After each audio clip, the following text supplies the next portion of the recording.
How you doing? This is day, my schedule, 25 out of 55. Yeah, I am almost half done with this thing. So it is January the 6th, I think. Yeah, January the 6th, 2024.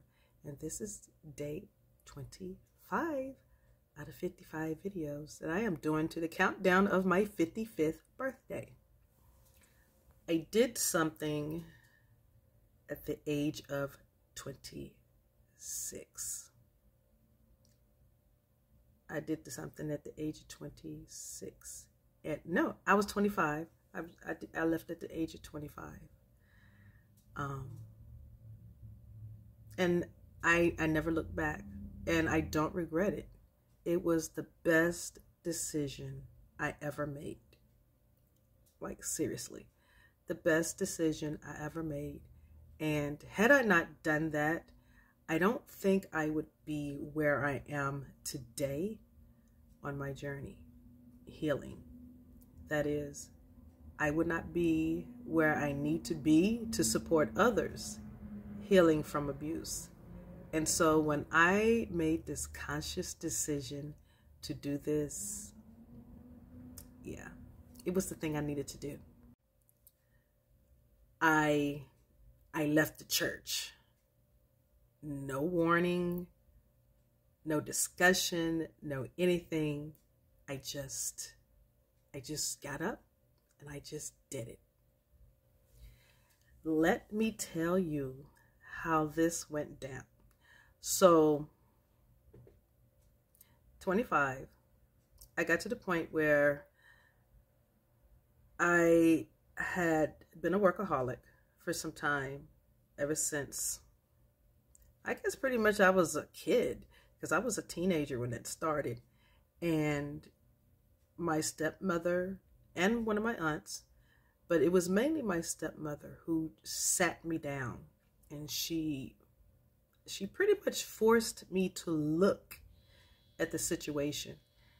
And she was like, look, you're going to need to do something about this. I'm going to lose you if you don't get it together, and it's not looking good. And she said, something is wrong, and I need you to look at this, because this is your life, and I need you to look at this. Something is wrong.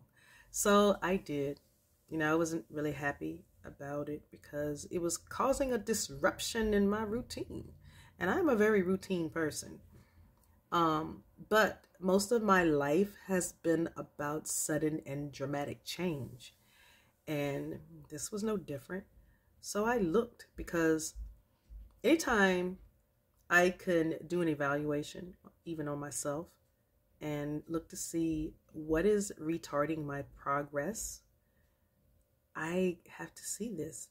And I was like, well, she's just as analytical as I am. So if she's seeing something as a problem, maybe I really need to look into what she's saying, because it wasn't that often that she would come to me and say something is a problem. Normally when she said that, it really was. So I really needed to look at it. And there was always this common denominator when I would look at the situation, and the common denominator was I had too many voices in my head. No, it wasn't crazy, but it was all these voices from other people outside of myself. Other people who's always like, you need to do this, you need to do that. You know, those type of people. You need to do this. Well, if I were you, I would do this. And back in my day, if I had to do it all over again and I had access to what you have access to, I would do it this way. You know, somebody always have a better way of how they see how they would live your life. But if they actually had to fill those shoes, I don't think a lot of them would be living today. I really don't. So as I've said before, I was raised in Pentecostal Holiness Church. Kojic. I was Kojic bred, and I was Kojic raised, and I didn't know anything else. Like, I literally did not know anything else. If I didn't read about something else, I didn't know it. Now, that's not to say I wasn't aware of other religions, because especially on my mother's side of the family, we have people from a vast array of different religions. We have Jehovah's Witness, Catholics, Independent and Southern Baptists, every denomination of holiness that there is, you know. But I enjoyed learning all of them. I did. I enjoyed learning all of them. I didn't practice all of them, but I really enjoyed learning them. It wasn't until I was in nursing as an observationist and as someone who worked in infection control that I learned the advantage of coming from a background with so many different religions, because it caused me to look at my patients a lot different and the other clients that I worked with. And something inside me was just like, let's just deal with them where they are. So I would do some research on them, and I would look up their religious background, and I dealt with them that way. When I say this was a game changer, yes, it was a game changer. There was a spike in the healing of my patients. It's like everybody was stable, and the doctors and the nurses that were over me, they loved it.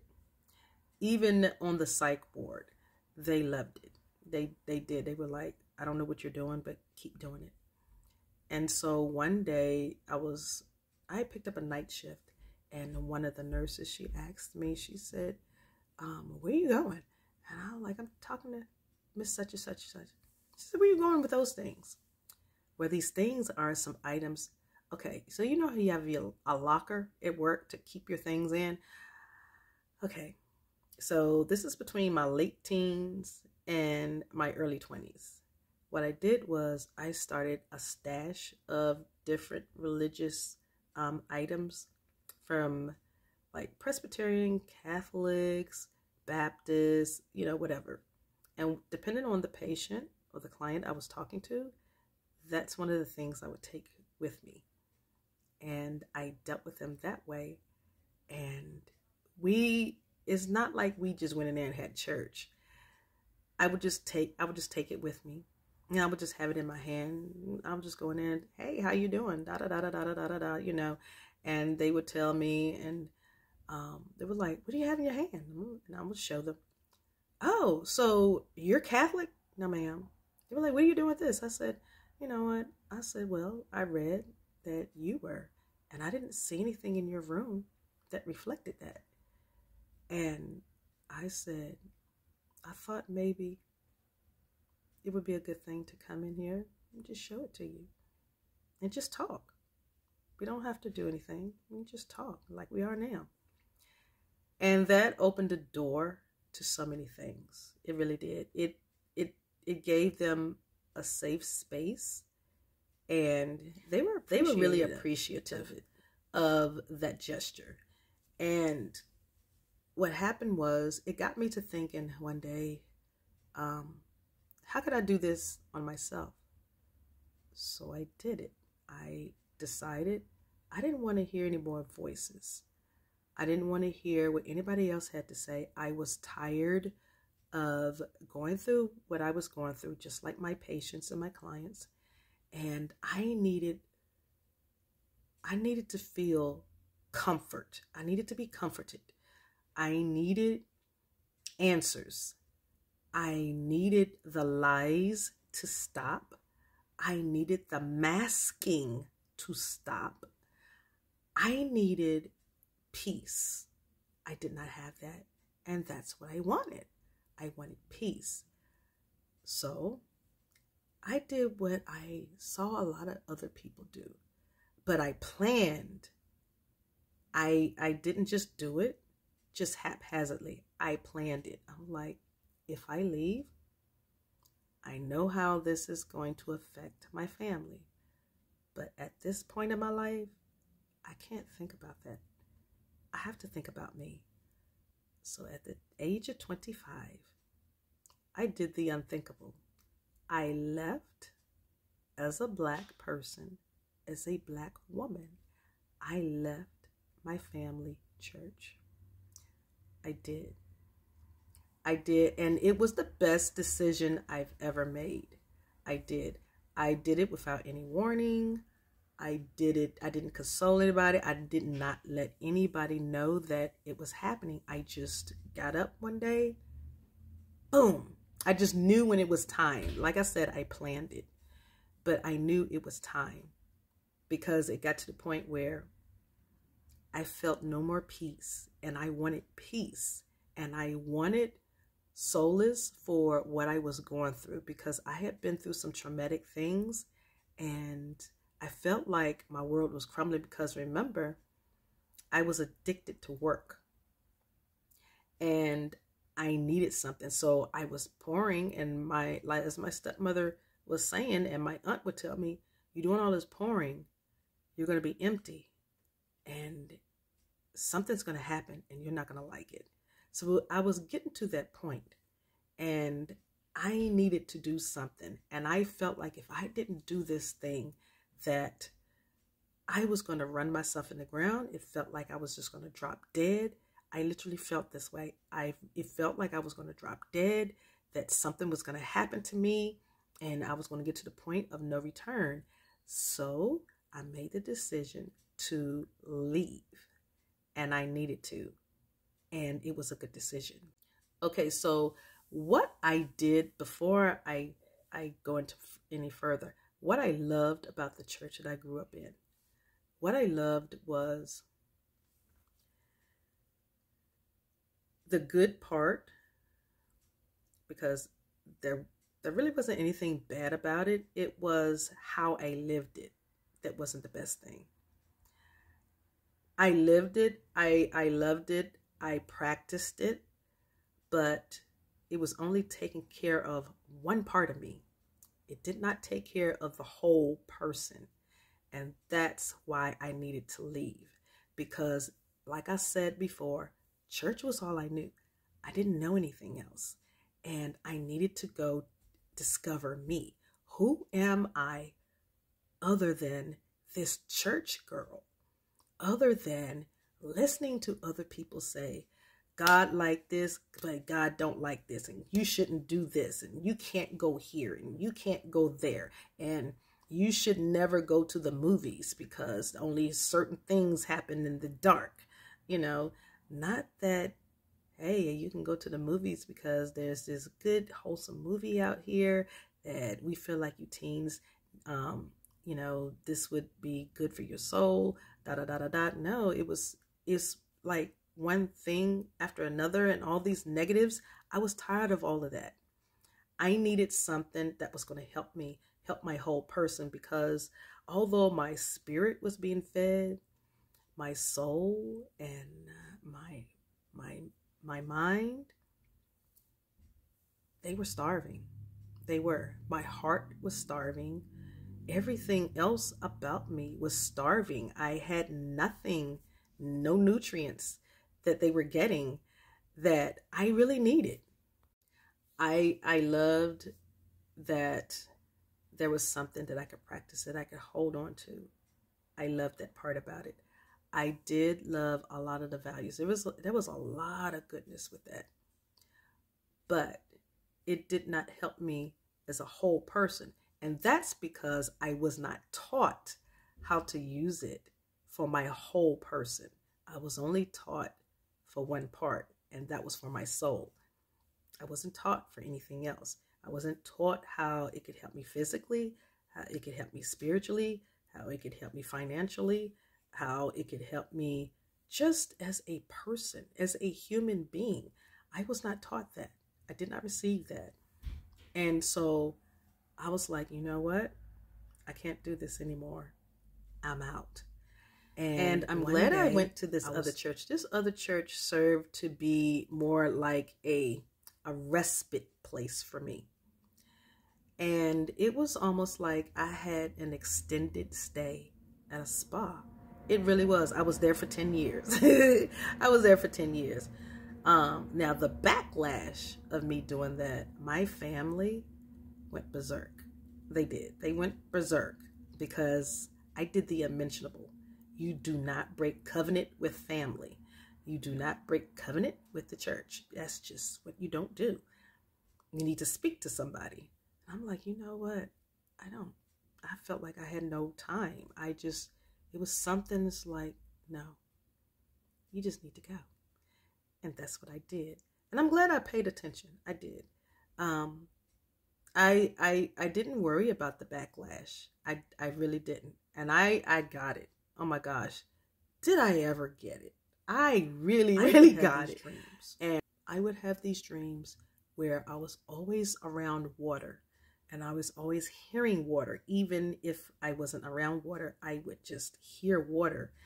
And it would just get on my nerves because sometimes I would come home from work and it was like, did I leave the water running? I just kept hearing water, just water, water, water. And then one night I went to sleep and I had this dream and I heard the water and I said, I keep hearing this water. Let me find out where this water is.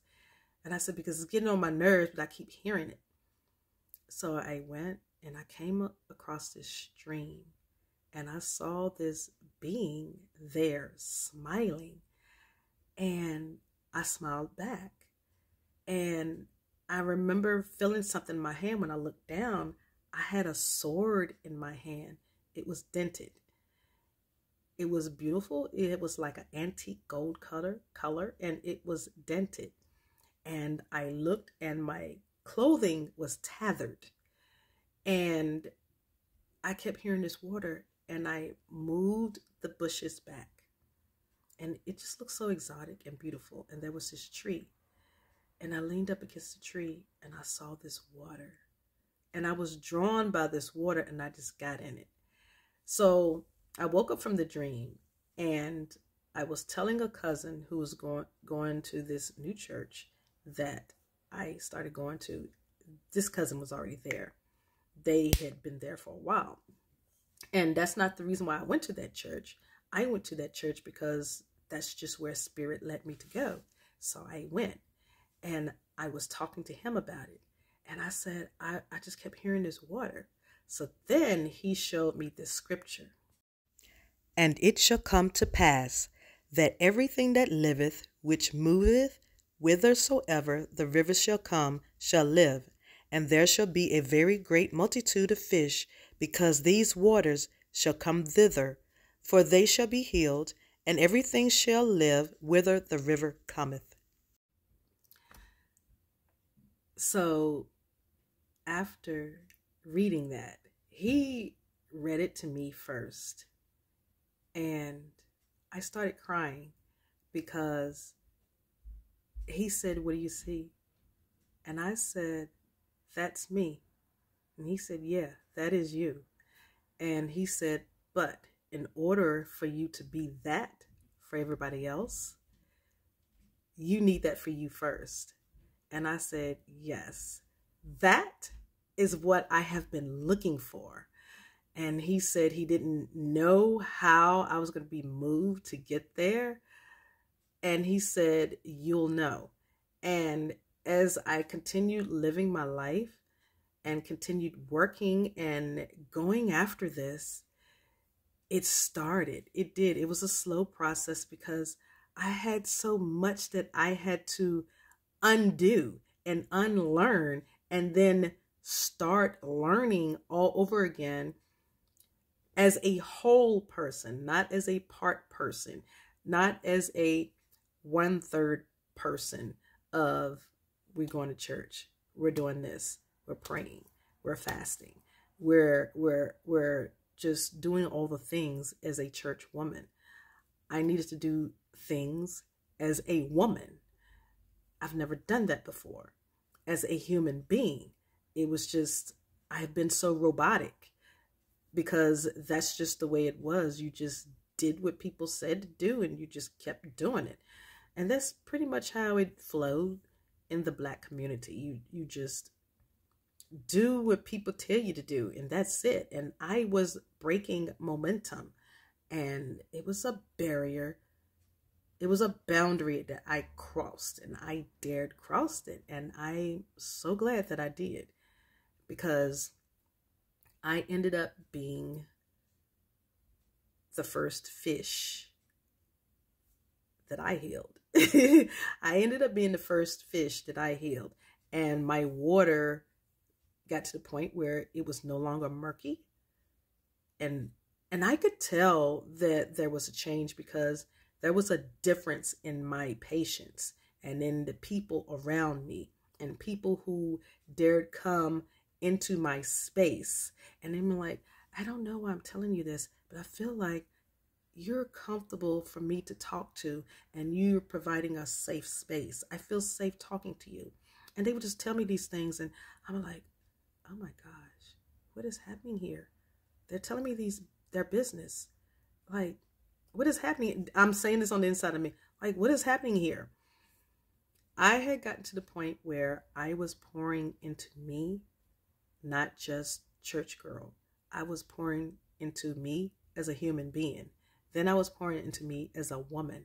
Then I was pouring into me as a Black woman. Then I was pouring into me as this woman who wanted to grow and who wanted to learn and who wanted to do, not being busy, but actually being productive and causing things to manifest the way I had envisioned it to manifest, not coming with sorrow, but coming with full joy, and it got to the point where this was happening in my life.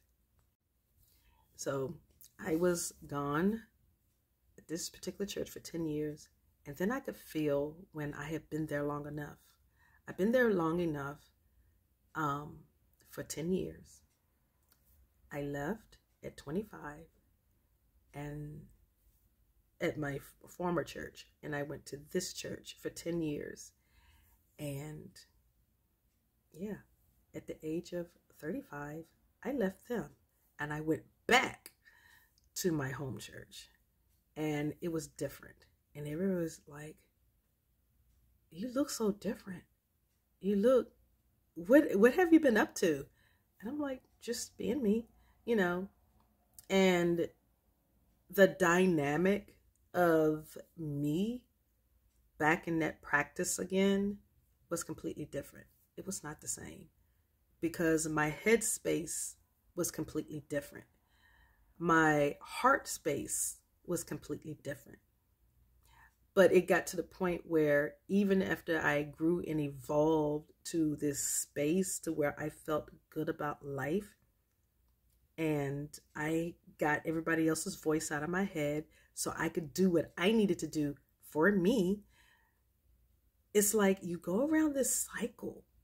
And then when it's time to release, because you can't get to the next level of your greatness until you do some releasing, because you can't take certain people with you. You can't take certain things with you. You can't take certain philosophies with you, because all of those things and those people hinder your growth. And I'm not the type of person who likes that. No, and if I'm working on a goal to get somewhere and there are some people or some things in my way, I have the power of the snip snip. I have no problem of letting people and things go. I've always been that way, even when I was a child. Yes, it may hurt, but they be all right. and I'll be all right. I've always talked to myself like that, and I'm not saying that it was the easiest thing for me to do, but it wasn't the hardest either, because it's the one constant in my life that is not broken. It was never broken. It's the one thing that I could always count on, and still to this day count on to be the right thing for me to do. So yeah, I left and I'm glad I left. And I was better for it. Now, I'm not there at it anymore. I'm still not there. I went back for a while and then I left again because I was ready to grow into something else. And I did. I left and I haven't been back in years. And I do mean years. But I am in a much better space now. All of those things that I worked on has helped me get to this point. And I've learned some things even when I lived through an abusive marriage. I learned some things. I was able to call back on some of those things. Even that dream that I had, I envisioned that dream. I just had to have something to focus on one day because life, it just got really rough one day.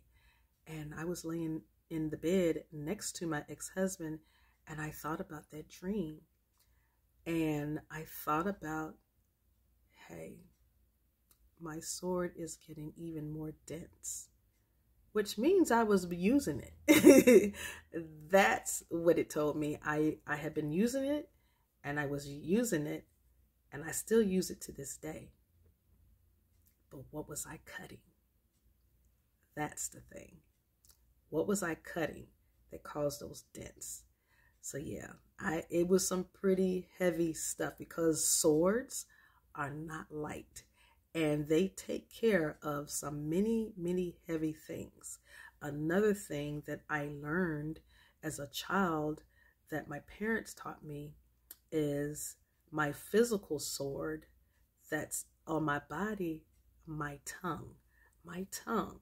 I learned how to speak a lot of things to dissipate and a lot of things to manifest and to exist.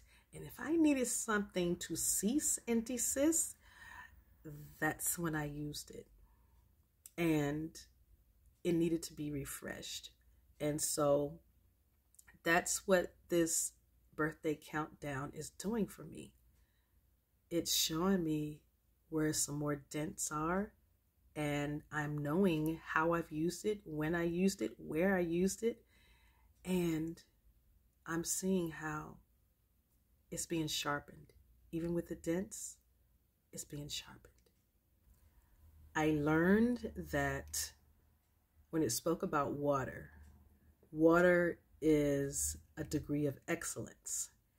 And in order to get to that, there's a whole lot that you need to let go of, and there's a whole lot that you need to grasp onto because you can't heal in murky water.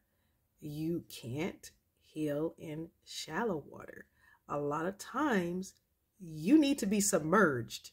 And I was at the point where that little sprinkle was not enough. I literally need to be submerged into whatever it was going to take for me to get to this level of excellence of peace. Peace is so important to me. And I have gotten to a point now, and I'm carrying this onto my next phase in my 55th birthday, that absolutely anything that takes me out of the realm of peace is an automatic no.